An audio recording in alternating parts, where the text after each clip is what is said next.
The new 2025 KTM 1390 Super Duke GT was surprised in testing. The debut of the KTM 1390 Super Duke R as the main star of the Austrian company's 2024 lineup never left much doubt that other models with the old 1290 version of the LC8 engine would follow in its footsteps with similar renovations. Now, the next KTM 1390 has been spotted testing, the 1390 Super Duke GT.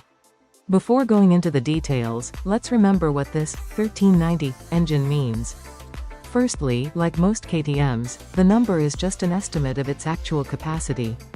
The 1390 engine has a capacity of 1350 cc, and since the smaller 1290 engine is actually 1301 cc, the increase is only 49 cc, less than half of what the engine designations might lead you to believe.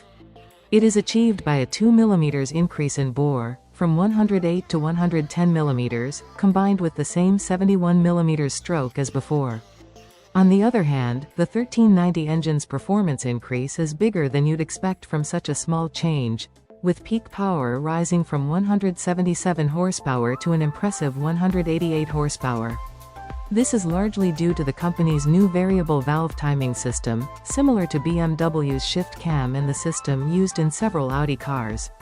The change increased the maximum engine revolutions from 9,500 to 10,000 revolutions per minute and brought an increase in torque from 139.6 to 145 Nm.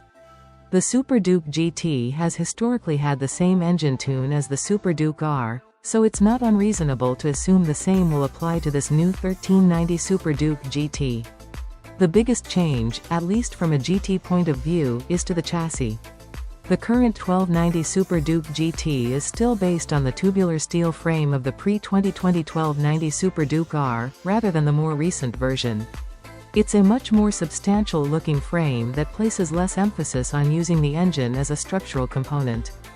For the upcoming 1390 Super Duke GT, KTM has finally decided to adopt the frame from the 2020 Super Duke R onwards, which is approximately 3 times stiffer than the previous design, helping to reduce the weight of the bike by around 2.26 kg.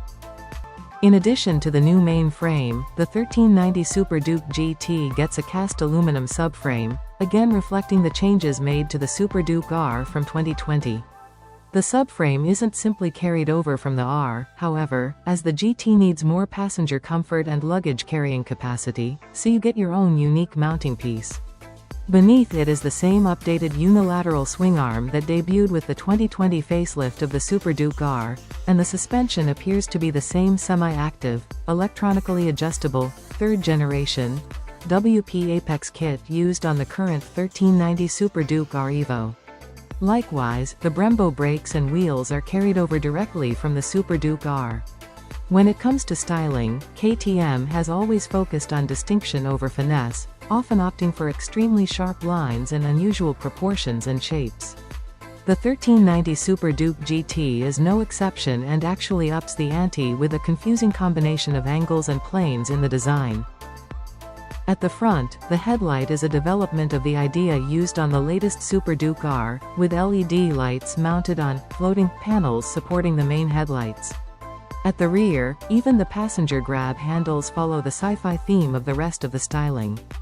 Given the near-finished appearance of the bike, and the fact that KTM is known to be preparing a new sports tourer as part of its 2025 model range, we can be almost certain that the 1390 Super Duke GT will make its official debut sometime between now and the end of this year as a key component of the company's 25 range.